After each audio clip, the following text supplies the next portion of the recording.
Bismillahirrahmanirrahim. The next question is: a ray of light from a laser passes from air into a clear glass, into a clear semicircular plastic block.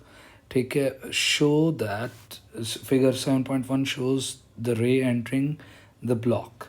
ये plastic block है हमारे पास ये पूरा, ठीक है, यानी कि अंदर से भी प्लास्टिक का फील्ड है और ये रे इसके साथ एंटर हो रही है कुछ इस पॉइंट से, ठीक है, और ये नॉर्मल बना हुआ है हमारे पास डॉटेड लाइन, ठीक है। कह रहे हैं द रे continuous in the same direction and meets the middle of the opposite surface at an angle of 40 degree. तो ये 40 डिग्री से पहुंच रही है, ठीक है। द रिफ्रैक्टिव इंडेक्स इज़ 1.5, तो ये हमारे पास एन है जो कि रिफ्रैक्टिव इंडेक्स 1.5 है, ठीक है।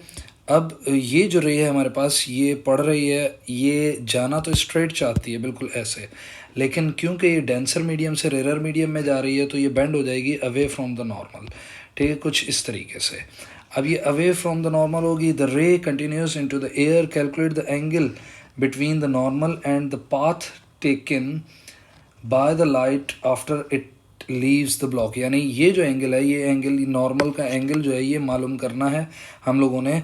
नॉर्मल से एंगल मेजर होते हैं सारे के सारे। फिर हम ये कहते हैं कि जब डेंसर से रेयर मीडियम में जाती है तो वो बेंड हो जाती है लाइट कहाँ से कहाँ, अवे फ्रॉम द नॉर्मल, ठीक है।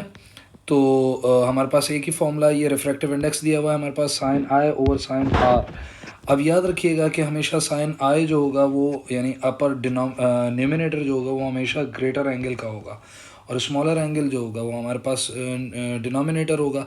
तो इसमें ये जो हमारे पास थीटा बन रहा है, ये वाला थीटा जो कि रिफ्रैक्टिव है, अब यहाँ पर हम रिवर्सल ऑफ लाइट लेंगे। हम ये कहेंगे लाइट यहाँ से आ रही है और नीचे की तरफ जा रही है, ठीक है, ये लेंगे और हमारे पास फॉर्मूला जो बनेगा वो बनेगा रिवर्सल ऑफ लाइट लेने के बाद sine n is equals to sine i और साइन आर उधर चला जाएगा तो एन इंटू साइन आर हो जाएगा, साइन आई के बराबर आएगा।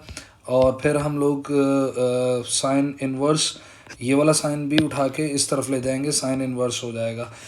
1.5 एन की वैल्यू है तो साइन की वैल्यू साइन 40 की वैल्यू हमारे पास आएगी। ये जो साइन आर है हमारे पास ये एक्चुअल में साइन आई है, लेकिन रिवर्सल ऑफ लाइट लेने के बाद साइन आर लेंगे तो 0.642 इसकी वैल्यू आ जाएगी, ठीक। अब हम इसको फर्दर सॉल्व करते हैं। एंगल ऑफ इंसिडेंस हमारे पास 74.6 डिग्री बन रहा है जो कि अप्रॉक्सीमेटली इक्वल्स टू 75 डिग्री है। तो यहाँ पर हमारे पास 75 डिग्रीज आ जाएगा आंसर। देन हम लोग कहते हैं कि the frequency of the light is light produced by the laser is 3.8 into 10 power 14 hertz and its wavelength is in the plastic block is 5.3 into 10 power minus 7 meters। ये wavelength थी हमारे पास, ठीक है। और हमारे पास जो फॉर्मूला कह रहे हैं कि calculate the speed of light in plastic, v is equals to F lambda formula है हमारे पास, फ्रीक्वेंसी इंटू वेवलेंथ, फ्रीक्वेंसी दी हुई है वेवलेंथ दी है, दोनों को मल्टीप्लाई करें हमारे पास इसका आंसर आ जाएगा। फिर कह रहे हैं the speed of light in air, तो हमारे पास स्पीड ऑफ लाइट का फॉर्मूला है n is equals to C over we. सी क्या है हमारे पास, c is speed of light in vacuum और v क्या है हमारे पास, speed of light in plastic block. So n into we करेंगे तो c आ जाएगा जो कि 1.5 इंटू 10 पावर 8 हमारे पास वैल्यू आ जाएगी, ठीक है। देन 1.5 इंटू 10 पावर 2, ठीक है, ये वैल्यू बनेगी हमारे पास 3.02 into 10 power 8 metre per second, सही है। अच्छा, उसके बाद ये कह रहे हैं explain the ray explain why the ray does not change direction as it enters the plastic block.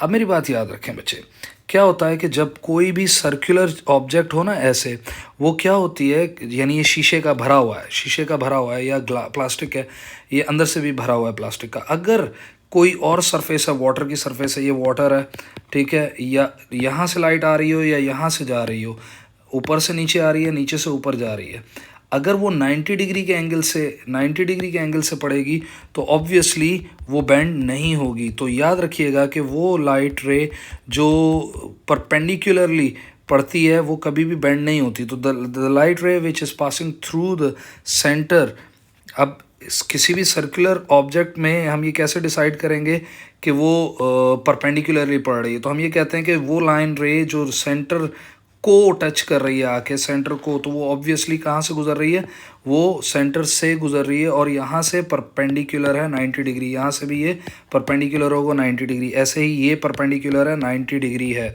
सही है। Then the light ray which is passing through the centre, it is passing through the center is perpendicular to the circle, या perpendicular to the surface of circle, ठीक है।